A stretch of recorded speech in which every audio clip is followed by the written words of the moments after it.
হ্যাঁ বল। একটা কথা বলি, আরে বল না। তুমি আরেকটা বিয়ে করো।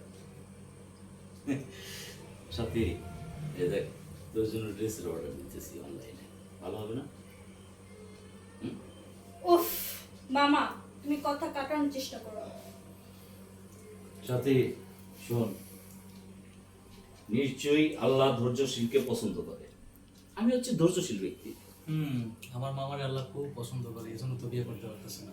মামা কত করে বললাম মামা আরেকটা বিয়ে করো, বিয়ের প্রসঙ্গ টানলেই তুমি উল্টাপাল্টা কথা বলা শুরু করে দাও। সমস্যা কি কত? আচ্ছা, তুই আমার বিয়ের পিছনে লাগছিস কেন? তো কি এমন ক্ষতি হয়েছে? তুমি